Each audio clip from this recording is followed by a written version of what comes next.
Hello my lovelies. Today I'm going to be taking you through my April bullet journal setup.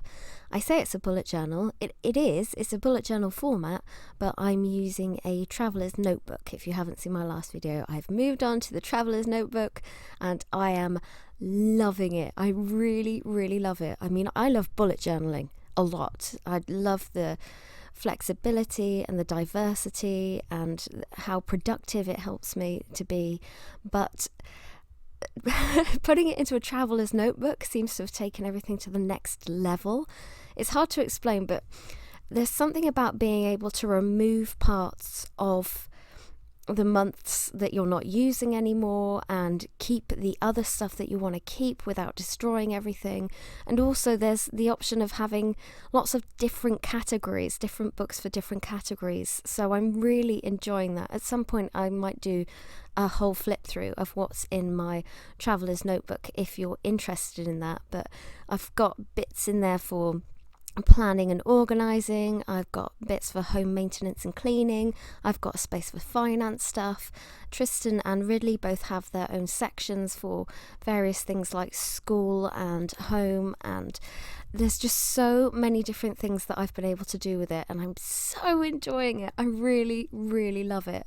So if you haven't ever thought about using a traveller's notebook, maybe just have a little think about it, because I've made mine completely DIY, so it's pretty much free. I just used the supplies I already had, and I love how personalized it is, and nobody else in the world has one like this because it's all mine, and it makes it feel special, and I can really decorate it in a way that makes it exciting for me to open and look at, and I want to keep picking it up and looking at it, and just because I'm enjoying it so much. But as a knock-on effect, I'm more productive because I'm reminding myself more often of the things that are in it and of the things that need my attention. So it's just like a win-win-win-win-win.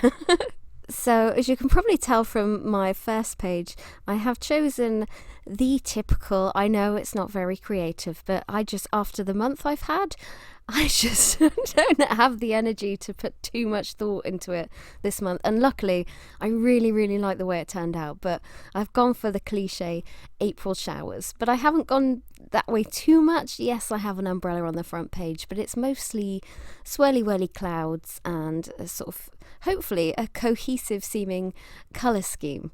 In the spread that I'm working on at the minute, I have kept my traditional calendar view box griddy thingy because I like to be able to see the month that way. I've also got a horizontal because it gives me more space to write in appointments and dates and things. And I've brought back my month at a glance kind of thing with the goals and the high point and the low point and that sort of thing, because I was missing that in my last spread. It's nice to have a sort of quick, in a nutshell view of the month. I really, really like having that. I've just realised the one on the right hand side isn't horizontal, it's vertical. My brain has gone to mush. Honestly, it started with Ridley getting really, really poorly and in and out of hospital with a really high temperature. We were told he could possibly have the dreaded virus, but it turned out it wasn't that. He wasn't tested for it, but they said it wasn't that. And then Tristan got poorly, and then I got poorly, and then the mother-in-law got poorly.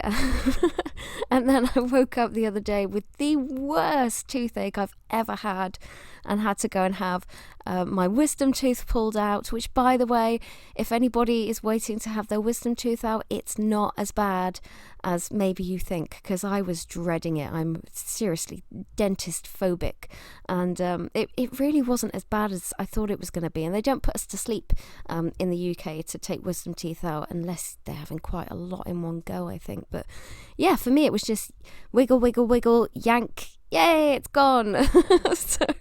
And then the next day I had to have a root canal, so my mouth's a little bit sore at the moment, but I'm managing. So if this narration is okay, not brilliant, I'm in quite a lot of pain, to be honest, so I'm a little bit scattered, but I will do my very best for you to make this narration all right.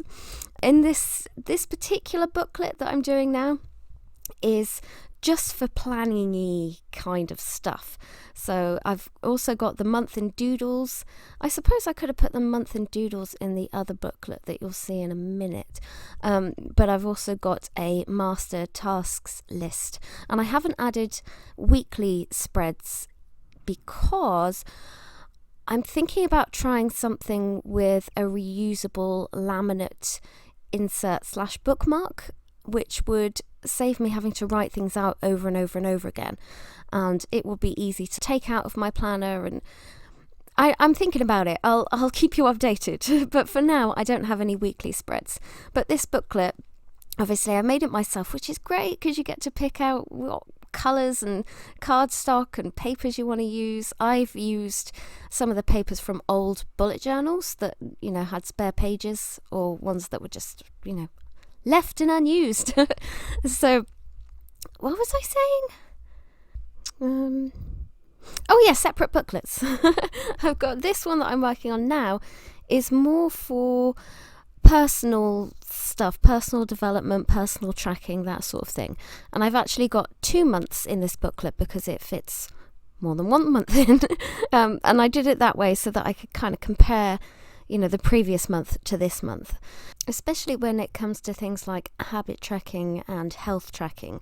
That's something I always use in my bullet journal, and it's handy to be able to compare the previous month. And with having a line a day, I can see what I did that day that might have affected my health or my habits.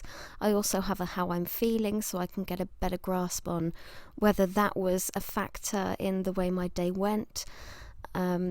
What else have I got in there this month? How I'm feeling. Oh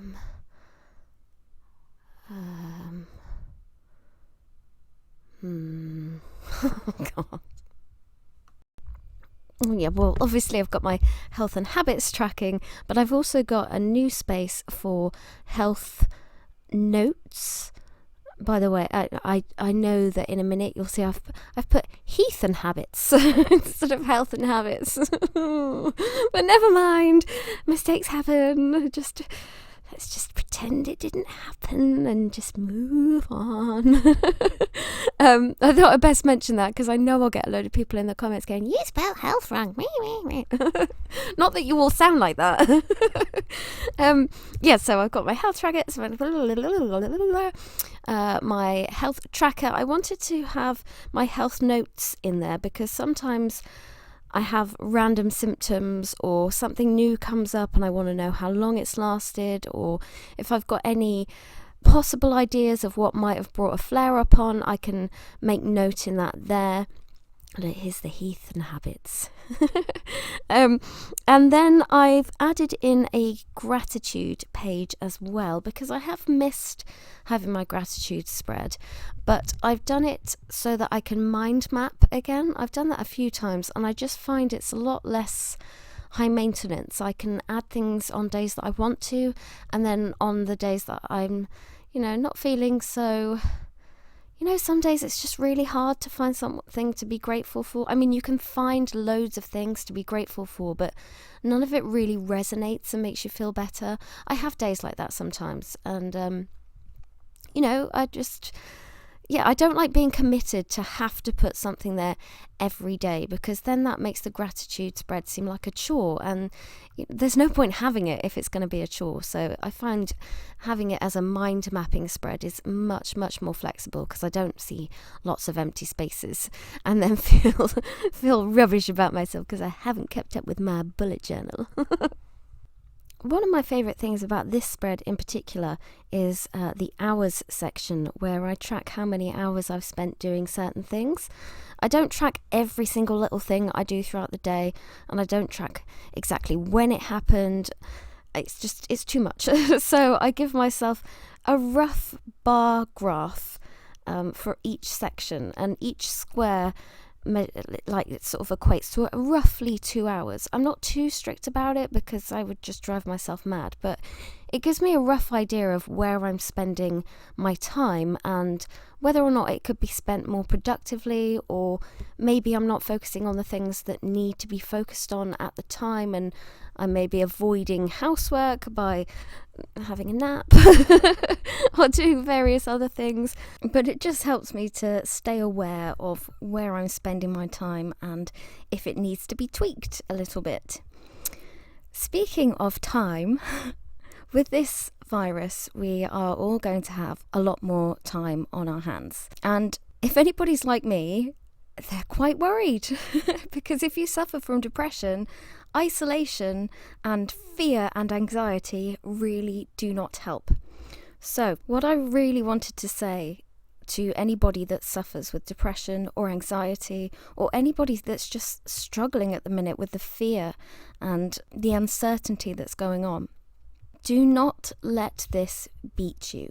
I know it's very tempting to stay in bed and stay in your pajamas all day and wallow because it is easier. But I think now is the time to show the world, and more importantly, yourself, what you are made of. Do not let this thing beat you. Get out of bed, get dressed, make yourself something to eat, spend time with your family. This is a situation that could definitely just either make or break you. Do not let it break you. We are a lot stronger than we realise, and I think now is the time that we can actually prove that to ourselves and show ourselves that.